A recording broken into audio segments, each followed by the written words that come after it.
بسم اللہ الرحمن الرحیم۔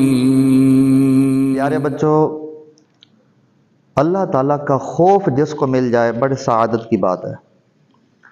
اور پھر رب کے خوف میں جو آنکھ روئے اور پھر اس آنکھ کے آنسو نکل آئے، اللہ کے خوف میں رونے والی آنکھوں کا بھی مقام ہے۔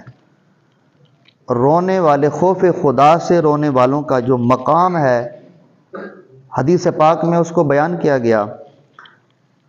ہمارے پیارے آقا صلی اللہ علیہ وآلہ وسلم نے ارشاد فرمایا، من ذکر اللہ، جس نے اللہ کا ذکر کیا، ففادت عیناہ من خشیت اللہ، جس نے اللہ کا ذکر کیا اور پھر خوف خدا کی وجہ سے اس کی آنکھوں سے آنسو بہہ نکلے، کہ آنسو نکلے اور آنسو نکل پہ زمین پہ گر جائے، تو اللہ کے پیارے محبوب صلی اللہ علیہ وآلہ وسلم نے ارشاد فرمایا، لم يعذبہ اللہ تعالی یوم القیامہ، اللہ تعالیٰ قیامت کے دن اس بندے کو عذاب نہیں دے گا۔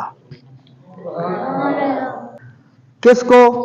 جو خوف خدا میں رونے والے ہیں، جو اللہ کے خوف سے آنکھوں سے آنسو بہاتے ہیں، اللہ تعالیٰ قیامت کے دن بھی ان کو یہ شان، یہ مقام عطا فرمائے گا کہ جہاں نفس نفسی کا عالم ہوگا تو اللہ تبارک و تعالیٰ اس کو کسی قسم کے عذاب میں مبتلا نہیں کرے گا، بلکہ ایک حدیث پاک کا مفہوم ہے، جو اللہ کے خوف میں روتے ہیں کل قیامت کے دن اللہ تعالیٰ ان کو اپنے عرش کا سایہ عطا فرمائے گا۔ وہ بڑا خوش نصیب ہوگا جس کو اللہ کی رحمت کا ٹھنڈا سایہ مل جائے۔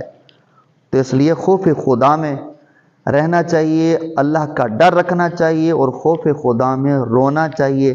آنکھ سے جو آنسو خوف خدا میں نکلتا ہے اللہ کی بارگاہ میں قبول ہوتا ہے، اور اللہ تعالیٰ اس کی وجہ سے اپنے عذاب کو اس بندے سے دور کر دیتا ہے۔